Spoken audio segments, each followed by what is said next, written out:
नागपुर हिंसा को लेकर एक बड़ी खबर सामने आ रही है। मास्टरमाइंड फहीम खान पर बुलडोजर एक्शन लिया गया है। तो नागपुर में हिंसा होती है और उसी के ऊपर अब बुलडोजर कार्रवाई की गई है। तस्वीरें सामने आई है।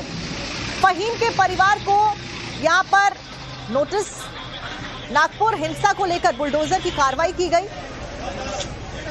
रिमांड पर फहीम खान है और उस पर बुलडोजर एक्शन लिया गया है।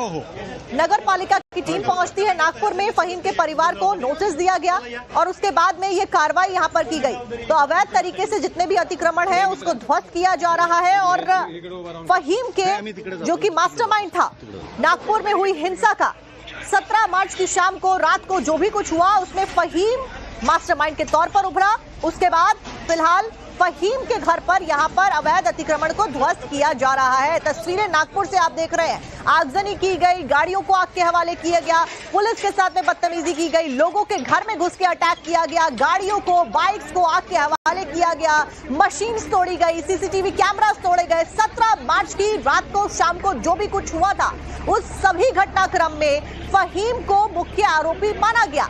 फिलहाल फहीम के ही घर पर अवैध अतिक्रमण जो किया हुआ था, जितना भी अवैध तरीके से निर्माण किया हुआ था, उसको शासन प्रशासन के द्वारा ध्वस्त किया जा रहा है। नागपुर से सीधी तस्वीरें फिलहाल आप देख रहे हैं। फहीम के परिवार को ऐसा करने से पहले नोटिस दे दिया गया था। राकेश त्रिवेदी हमारे सहयोगी हमारे साथ ज्यादा जानकारी लेकर जुड़ गए हैं। राकेश, क्या कुछ जानकारी, मौजूदा अपडेट क्या है? देखिए, मौजूदा अपडेट ये है कि नगर पालिका की जो एक टीम है वो कई सारे बुलडोजर और मशीन लेकर के और कई मजदूरों के साथ पुलिस प्रोटेक्शन में जो है इस इलाके में पहुंची है जहां पर फहीम खान का निवास स्थान है। और फहीम खान का जो घर है उसका कुछ हिस्सा जो इलीगल है, अवैध है, इसके ऊपर जो है फिलहाल अब बुलडोजर एक्शन जारी है। मैं आपको बता दूं कि टाइम्स नाउ नवभारत की खबर का ही एक बड़ा असर है कि इसी चैनल ने सबसे पहले इस नागपुर हिंसा के मास्टरमाइंड का न सिर्फ नाम बताया बल्कि सभी को इसकी सबसे पहले तस्वीर बताई, इसका ठिकाना बताया, इसका घर और दुकान बताई। लगातार इसी चैनल पर जो है तमाम पीड़ितों ने योगी स्टाइल में बुलडोजर एक्शन की मांग की थी और आखिरकार उनकी जो मांग है वो महाराष्ट्र के मुख्यमंत्री देवेंद्र फडणवीस तक पहुंची और देवा भाऊ का ये जो एक्शन है वो अब नजर आ रहा है कि किस तरीके से जो बुलडोजर है वो मास्टरमाइंड फहीम खान के जो अवैध कथित तौर पे जो मकान है उस पर अब चल रहा है। और यहाँ पर फिलहाल पुलिस बल तैनात है और ये साफ और सीधा संदेश है कि इस तरीके की हिंसा बर्दाश्त नहीं की जाएगी। खास तौर से जो अगर अमन शांति को भंग करने की कोशिश करेगा, जो भाईचारा को मिटाने की कोशिश करेगा, उनके खिलाफ महाराष्ट्र सरकार भी अब उत्तर प्रदेश के योगी सरकार की तर्ज पर बुलडोजर एक्शन लेते हुए दिखाई देगी। यानी कि कुल मिलाकर राकेश, जिस तरीके से उत्तर प्रदेश सरकार अवैध अतिक्रमण के खिलाफ में सख्त कार्रवाई करती आई है, कर रही है और करती रहेगी, यही बात मुख्यमंत्री के द्वारा खुद कही जाती है, उसी तरीके से अब महाराष्ट्र में भी तमाम जो दंगाई थे उनके खिलाफ में एक्शन होता हुआ नजर आ रहा है। निश्चित तौर से। और देखिए, यही वजह है कि लगातार जो अलग अलग पीड़ितों से जब हमने बातचीत की थी तो वो यही कह रहे थे कि इन लोगों के जो एनक्रोचमेंट है, अवैध दुकानें हैं, अवैध घर हैं, इनसे यहीं से इनको जो है पैसे मिलते हैं और इसी के बाद में ये लोग इसी पैसे का इस्तेमाल ऐसे दंगों के लिए करते हैं। और ऐसे में सीधे तौर पर उनकी जो फाइनेंशियल जो सबसे बड़ी जो मजबूत कड़ी है उसे तोड़ना काफी ज्यादा इंपॉर्टेंट है और ये संदेश देना काफी ज्यादा इंपॉर्टेंट है कि इस तरीके की गुंडागर्दी, इस तरीके की हिंसा करने की जो राज्य विरोधी, देश विरोधी जो घटनाएं हैं वो नहीं चलेंगी। और इससे पहले फहीम खान के खिलाफ जो है देशद्रोह का मामला भी दर्ज किया है महाराष्ट्र पुलिस ने। वो इस वक्त पुलिस की गिरफ्त में भी है। उस पर वहां पर तो सख्त एक्शन कानूनी तौर पर लिया जा ही रहा है, लेकिन जिस तरीके से पीड़ितों की ये लगातार मांग थी उसी तर्ज पर योगी सरकार के पैटर्न को दोहराते हुए महाराष्ट्र सरकार में भी अब देवा भाऊ का बुलडोजर एक्शन जो है वो यहाँ पर दिखाई दे रहा है। लगातार टाइम्स नाउ नवभारत की जो खबरें थी कहीं ना कहीं उसे मॉनिटर जो है वो किया गया है गृह मंत्रालय की तरफ से, उसका संज्ञान लिया गया है महाराष्ट्र सरकार की तरफ से। और जो पीड़ितों की मांग थी उनको इंसाफ दिलाने की, न्याय दिलाने की, आज वही न्याय इंसाफ जो इस बुलडोजर एक्शन के तौर पर साफ तौर पर दिखाई दे रहा है। बिल्कुल राकेश, एक एक दंगाई का चेहरा बेनकाब टाइम्स नाउ नवभारत कर रहा था। 100 से ज्यादा सीसीटीवी फुटेजेस भी सामने आए थे। ये तो हुई बात मास्टरमाइंड की, जिसके खिलाफ में कार्रवाई की गई। फहीम के जितना भी अवैध अतिक्रमण था घर पर उसको तोड़ा गया, ध्वस्त किया जा रहा है। वहीं दूसरे तमाम दंगाई भी थे जो कि इस पूरे घटनाक्रम में इन्वॉल्व थे, उसके ऊपर भी एक्शन लगातार जारी है। इस सब के बीच में दिलीप कांबले भी हमारे संवाददाता नागपुर से लाइव हमारे साथ जुड़ गए। दिलीप, फिलहाल जिस तरीके से मास्टरमाइंड फहीम के ऊपर एक्शन लिया गया, क्या उसी तरीके से तमाम जो दूसरे दंगाई हैं उनके खिलाफ में भी इसी तरीके की कार्रवाई महाराष्ट्र सरकार प्रशासन करता हुआ नजर आएगा आने वाले समय में?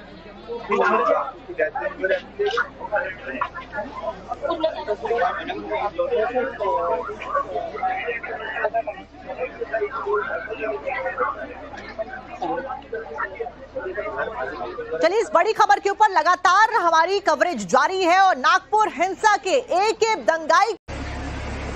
देखिए, मौजूदा अपडेट ये है कि नगर पालिका की जो एक टीम है वो कई सारे बुलडोजर और मशीन लेकर के और कई मजदूरों के साथ पुलिस प्रोटेक्शन में जो है इस इलाके में पहुंची है जहां पर फहीम खान का निवास स्थान है और फहीम खान का जो घर है उसका कुछ हिस्सा जो इलीगल है, अवैध है, इसके ऊपर जो है फिलहाल अब बुलडोजर एक्शन जारी है। मैं आपको बता दूं कि टाइम्स नाउ नवभारत की खबर का ही एक बड़ा असर है कि इसी चैनल ने सबसे पहले इस नागपुर हिंसा के मास्टरमाइंड का ना सिर्फ नाम बताया बल्कि सभी को इसकी सबसे पहले तस्वीर बताई, इसका ठिकाना बताया, इसका घर और दुकान बताई। लगातार इसी चैनल पर जो है तमाम पीड़ितों ने योगी स्टाइल में बुलडोजर एक्शन की मांग की थी और आखिरकार उनकी जो मांग है वो महाराष्ट्र के मुख्यमंत्री देवेंद्र फडणवीस तक पहुंची और देवा भाऊ का ये जो एक्शन है वो अब नजर आ रहा है कि किस तरीके से जो बुलडोजर है वो मास्टरमाइंड फहीम खान के जो अवैध कथित तौर पर जो मकान है उस पर अब चल रहा है और यहाँ पर फिलहाल पुलिस बल तैनात है और ये साफ और सीधा संदेश है कि इस तरीके की हिंसा बर्दाश्त नहीं की जाएगी। खास तौर से जो अगर अमन शांति को भंग करने की कोशिश करेगा,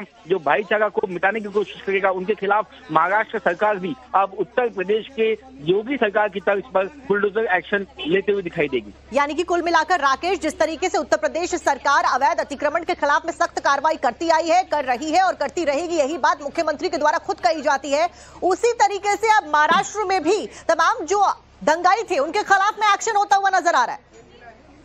निश्चित तौर से देखिए यही वजह है कि लगातार जो अलग अलग पीड़ितों से जब हमने बातचीत की थी तो वो यही कह रहे थे कि इन लोगों के जो एनक्रोचमेंट है, अवैध दुकानें हैं, अवैध घर हैं, इनसे यहीं से इनको जो है पैसे मिलते हैं और इसी के बाद में ये लोग इसी पैसे का इस्तेमाल ऐसे दंगों के लिए करते हैं और ऐसे में सीधे तौर पर उनकी जो फाइनेंशियल जो सबसे बड़ी जो मजबूत कड़ी है उसे तोड़ना काफी ज्यादा इंपॉर्टेंट है और ये संदेश देना काफी ज्यादा इंपॉर्टेंट है कि इस तरीके की गुंडागर्दी, इस तरीके की हिंसा करने की जो राज्य विरोधी, देश विरोधी जो घटनाएं हैं वो नहीं चलेंगी। और इससे पहले फहीम खान के खिलाफ जो है देशद्रोह का मामला भी दर्ज किया है महाराष्ट्र पुलिस ने, वो इस वक्त पुलिस की गिरफ्त में भी है, उस पर वहां पर तो सख्त एक्शन कानूनी तौर पर लिया जा ही रहा है। लेकिन जिस तरीके से पीड़ितों की ये लगातार मांग थी उसी तर्ज पर योगी सरकार के पैटर्न को दोहराते हुए महाराष्ट्र सरकार में भी अब देवा भाऊ का बुलडोजर एक्शन जो है वो यहाँ पर दिखाई दे रहा है। लगातार टाइम्स नाउ नवभारत की जो खबरें थी कहीं ना कहीं उसे मॉनिटर जो है वो किया गया है गृह मंत्रालय की तरफ से, उसका संज्ञान लिया गया है महाराष्ट्र सरकार की तरफ से और जो पीड़ितों की मांग थी उनको इंसाफ दिलाने की, न्याय दिलाने की, आज वही न्याय इंसाफ जो इस बुलडोजर एक्शन के तौर पर साफ तौर पर दिखाई दे रहा है। बिल्कुल राकेश, एक एक दंगाई का चेहरा बेनकाब टाइम्स नाउ नवभारत कर रहा था, 100 से ज्यादा सीसीटीवी फुटेजेस भी सामने आए थे। ये तो हुई बात मास्टरमाइंड की जिसके खिलाफ में कार्रवाई की गई, फहीम के जितना भी अवैध अतिक्रमण था घर पर उसको तोड़ा गया, ध्वस्त किया जा रहा है। वहीं दूसरे तमाम दंगाई भी थे जो कि इस पूरे घटनाक्रम में इन्वॉल्व थे, उसके ऊपर भी एक्शन लगातार जारी है। इस सब के बीच में दिलीप कांबले भी हमारे संवाददाता नागपुर से लाइव हमारे साथ जुड़ गए। दिलीप, फिलहाल जिस तरीके से मास्टरमाइंड फहीम के ऊपर एक्शन लिया गया, क्या उसी तरीके से तमाम जो दूसरे दंगाई हैं उनके खिलाफ में भी इसी तरीके की कार्रवाई महाराष्ट्र सरकार प्रशासन करता हुआ नजर आएगा आने वाले समय में?